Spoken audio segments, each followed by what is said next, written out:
Welcome, everybody. Patty, it's so nice to be here in studio with you, be able to do this in person. Absolutely. I'm so humbled to be here, James.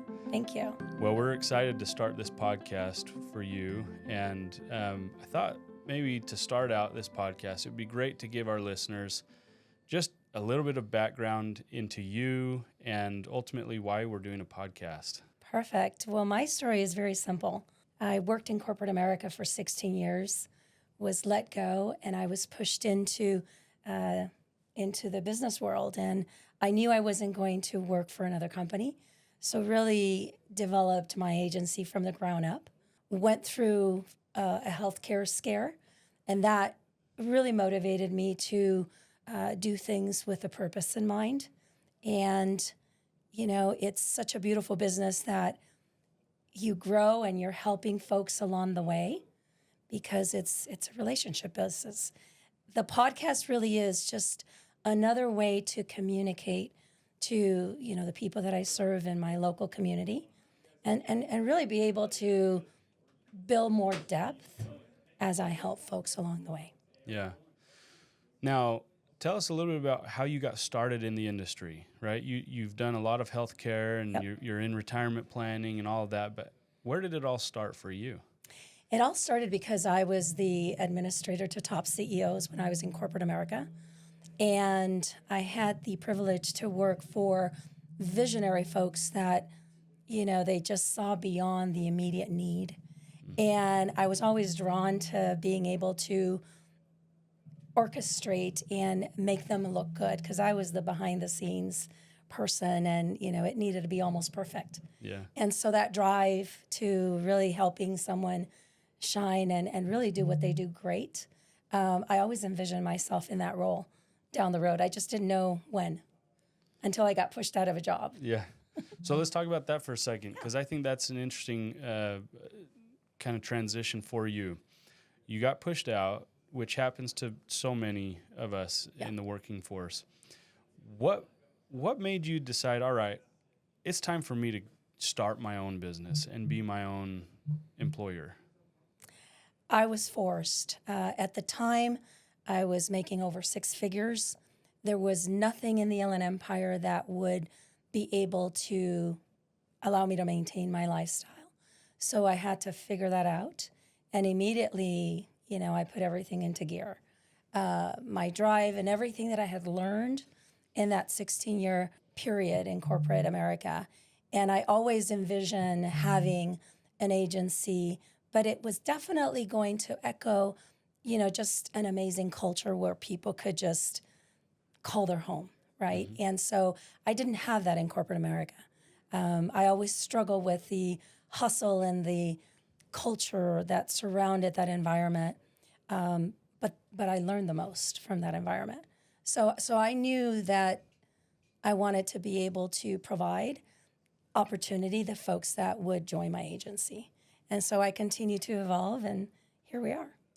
And you've started out initially just providing healthcare insurance to Correct. individuals and companies. You've worked with some pretty big corporations in that side.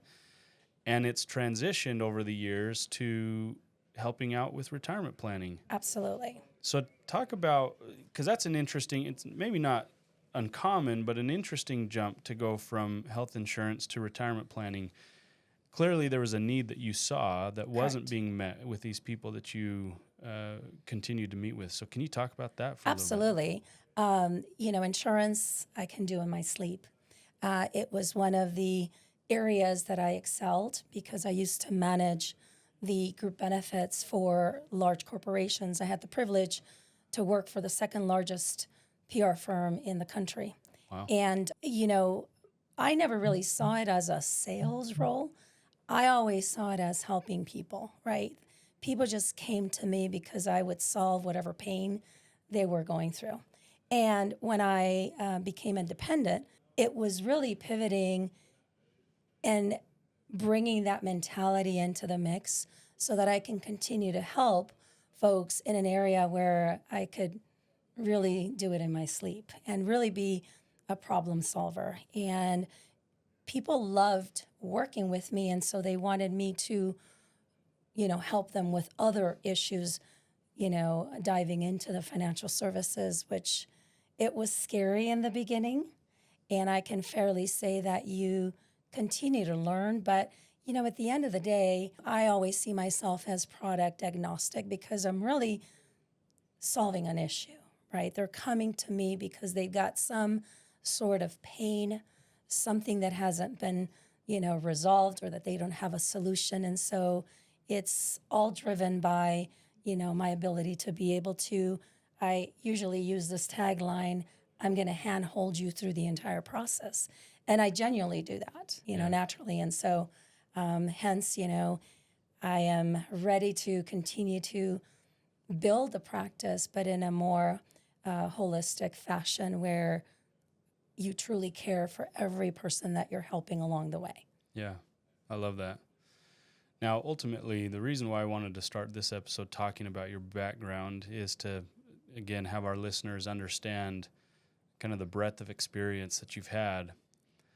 But I want to pivot just a little bit and talk about, with regards to retirement planning specifically, because that's one area that you really help your clients. What are the biggest issues that you're seeing continually happening with regards to retirement planning? What are the pitfalls that our listeners need to be made aware of that you want to address over the coming episodes of this podcast? I would definitely say that what I've seen, over the years is the lack of knowledge in a lot of areas that impact income. Yes, at the end of the day, I'm helping and it's a transaction, but the knowledge that I bring to the table, healthcare, Social Security, tax planning strategies, estate planning, I'm talking to them about conversation that no one is talking to them about. And so that really gives me the permission, if you will, to serve them in a much bigger way while I'm building, that awareness. I want them to have some idea of where their assets and why we are looking at certain solutions. And so, it gives me really the permission, and they love being empowered to now not just say to me, I've got this bucket of money, find a way to grow it. I'm talking about other things that no one's talked to them about. Yeah.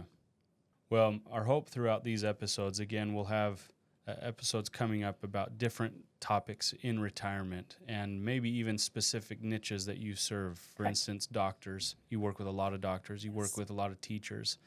You work with a lot of different types of professionals and are uniquely positioned to help them in their nuanced situations that they face in their lives. And so I'm excited about this podcast, and I'm excited to get this started for you and with you so that they can hear from you and you can be able to tell people how to help retirement and how to plan for it.